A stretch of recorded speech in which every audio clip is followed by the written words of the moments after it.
Hey there, Cody Adams with the Houston Freethinkers Weekly Newscast. Tonight I'm going to talk about a trip that Derrick Broze and I just took to the East Coast. We arrived on Wednesday and were picked up by our fellow activist brother, Danny Panzella of Truth Squad TV. That night, the three of us went and saw an amazing show put on by Dub Effects. Dub Effects is an amazing international artist who was playing his first ever show in New York City, and we got an exclusive interview with him that night, and you can check the links below for that. The next morning, Derrick and I caught a bus to Boston to check out the Boston Marathon bombing scene. We had seen the reports by the mainstream media and alternative media and had felt a lot of inconsistencies between the two, so we wanted to get out there and try to understand the situation for ourselves and try to bring some of that truth to you. And we released that video this past week, which you can check in the links below as well.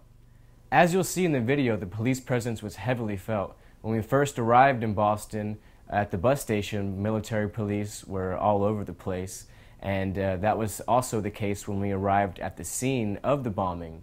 And while at the bomb site, we ran into a woman named Claudia and her brother, who would not be interviewed on camera but gave an audio interview, and she gave us some very interesting information. She claimed to hear a fourth explosion, not the two first explosions at the bomb site and not the third one at the JFK library, but a fourth one that was not noted by the mainstream media. We then headed to the memorial site where there were many citizens in mourning. Past the police barricades, you could see police officers in hazmat suits investigating the scene. Many police officers also in the area, as all over the city. And we followed a few leads there.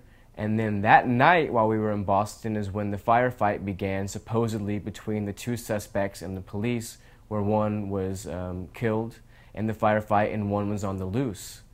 So that morning, while the second suspect was still being searched for by the police and the city was on what many would call martial law police lockdown, Derrick and I wanted to get out and find out for ourselves what was actually going on. So we headed down to Watertown, where the situation was unfolding. And as we walked towards Watertown, the police presence was very much felt. There was at least, I would say, 70 unmarked and marked police cars that patrolled past us while walking that way. And on our journey, we met a man named Mike, who was a concerned citizen just out trying to videotape what was going on. He wasn't happy with the martial law that was taking place. He wasn't happy with the presence.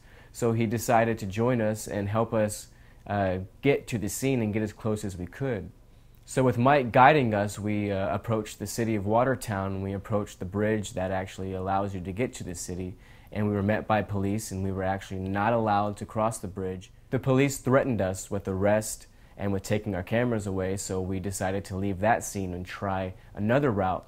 So Mike guided us around the city, and as we were going through the city, we saw many police officers, as I spoke of, at least 70, and we saw even police officers in boats patrolling the water that was nearby.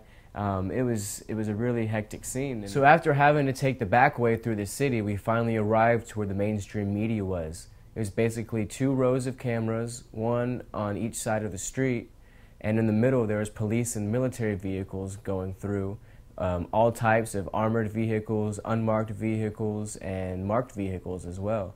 There was also Black Hawk helicopters and snipers in the area, and basically what we could see about 300 yards in front of us was military and police vehicles gathering and going different routes. So basically at this point we noticed that the mainstream media and the journalists there were just sitting around waiting to be mouthpieces for the government and police. What I mean by that is basically they were sitting around and waiting to be told what to tell us. They weren't asking questions. They weren't trying to maneuver around the city and see what was going on. They weren't trying to actually cover the police state, it seemed like. So because of that, I would just like to bring that awareness to you, and I would just like to ask you, why is the mainstream media being a mouthpiece and not actually investigating? Are they trying to paint a picture for us, or are they actually trying to do their job? So I would ask you to investigate this situation, see the leads that the alternative media has been following and the things that the mainstream has been covering up and the inconsistencies with the story. Because of the inconsistencies coming out, we will be covering this story more next week, more in depth.